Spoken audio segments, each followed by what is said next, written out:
Honduras es el país más desigual que hay, en la región del planeta más desigual que hay. Entonces lo que aquí tenemos es una situación en la cual tenemos que preguntarnos cómo es posible que la nación más rica de Centroamérica tenga la gente más pobre. Es porque hay una cuestión estructural que debemos de tomar pie para salir de ello. Yo estoy proponiendo que, ya que dimos el paso de aceptar los aumentos salariales ya acordados en años, ¿por qué no empezamos con una política pública y una ley que vaya en función de esto? En primer lugar, tenemos un problema de un creciente gasto público donde el sector salarial del Estado es muy alto, está sobredimensionado y eso habría que corregirlo. Por eso estoy proponiendo de que mejor todos los viceministros para arriba y ministros se les baje el sueldo a 40%. A los empleados públicos, que es una carga bien pesada, son personas en las cuales ellos tienen su salario siempre, tienen sus instituciones de retiro, y ¿por qué no los puede tener la gente que está en otros lados que no son empleados públicos? Tendría que bajarse el 10%. Y a la gente que es de la clase trabajadora privada, y aquí la gente de la empresa tiene que entender, yo soy una persona empresaria y yo no espero el salario mínimo así como se está haciendo ahora. Yo lo que hice ya en mi política de pago es aumentar 10% arriba del salario mínimo que ahorita ya se pactó. O sea, yo estoy dando más allá porque estoy entendiendo la situación. Tenemos que aprender a que debe disminuir la pobreza y aumentar la clase media. Y la única forma de aumentar la clase media es un aumento. ¿Cuál es el aumento que yo propondría bajo estos términos de una ley? Sería un aumento generalizado para todos los que tienen salario mínimo del 20% y después el aumento para todos los salarios de todas las personas que mencioné, diputados y viceministros y todos servidores públicos, conforme al PIB.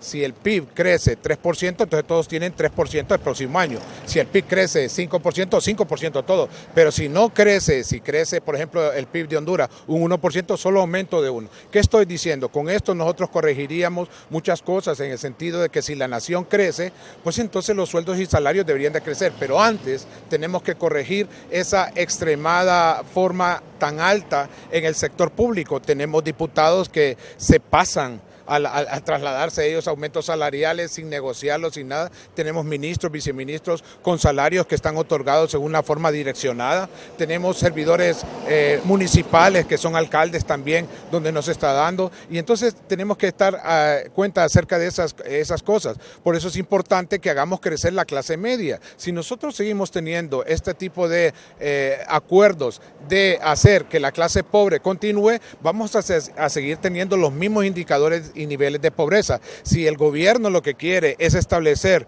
un parteaguas, o sea, en esta década iniciar el proceso de crecimiento de Honduras, tiene que empezar por disminuir todo lo que es el gasto público y trasladar eso al sector privado. Ahora, ¿en qué se beneficiaría el sector privado? Tendríamos que ver la empresa privada. Tiene que bajarse el costo de la electricidad y hay formas de hacerlo y no se quieren hacer porque realmente tenemos problemas. Y otra situación que es de voluntad política. ¿Por qué tenemos que estar teniendo 43 centavos de cada lempira que se está presupuestando en la nación para pago de deuda? Eso no es posible y lo único que va a hacer es generar más pobreza, más pobres, más pobres. No podemos seguir así, podemos tener una década realmente de podernos levantar.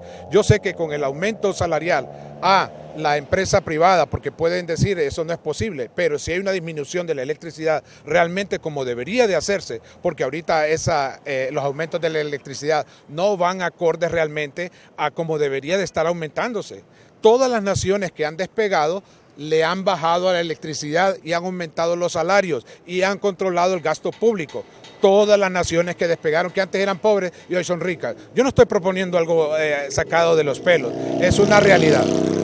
Si aumentamos ese 20% al salario mínimo, prácticamente con eso estarían alcanzando el salario de algunos profesionales, médicos, ingenieros, que andan ya muy cerca en ese rango. Lo que pasa es que habría que tener una política pública referente a lo que son los oficios y las profesiones, y allí es donde deberían de entrar este tipo de aplicación. Habrá que tener un apartado en esa ley para mejora de la vida. ¿Cómo es posible que el gobierno sí tiene, vamos a decir, las neuronas y las testosteronas para que el sector bancario esté socando más a la gente con los préstamos, que ese es un látigo, es una esclavitud, y no quiera que realmente haya testosteronas y también neuronas para hacer valer el valor del trabajo de las personas. Ahora, persona que no trabaja no necesita que se le pague, y eso es algo que tenemos que estar viendo. Por eso es importante que salgamos al siglo XXI. Nosotros no podemos tener reglas de contratación de capital trabajo, así como que estamos en el siglo XIX. Sí hay capital,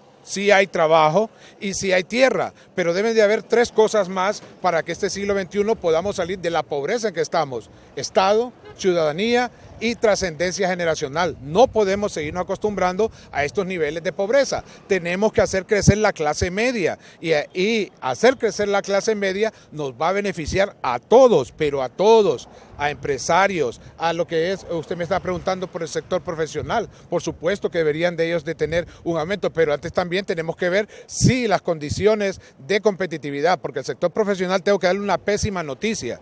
El 2025 se abre el CAFTA, y el CAFTA implicará libre movilidad de personas, y a libre movilidad de personas esa gente vendrá con todos sus créditos académicos, y eso va a establecer un montón de situaciones en las cuales habrá una competencia fuerte. Si el profesional no es competitivo, pues no le quedará de otra que trabajar para estas mismas personas bajo condiciones que pudo haber la nación dado algo mejor. Por eso es importante que estemos bien claros acerca de capital, tierra y trabajo. No estoy viendo eso en las negociaciones, no lo estoy viendo.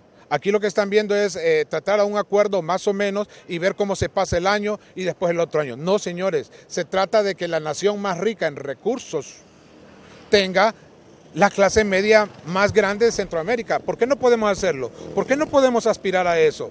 Si hay una clase media grande, le va a ayudar a todo el mundo, a la industria, a los sectores institucionales, al mismo Estado, a la misma gente, ayudará a mejorar las actividades, decrecerá lo que es todo este tipo de situaciones que tenemos de desempleo. ¿Cómo es posible que tengamos que el 70% de los jóvenes recién graduados estén desempleados? Imagine cuánto le cuesta al Estado una persona formada.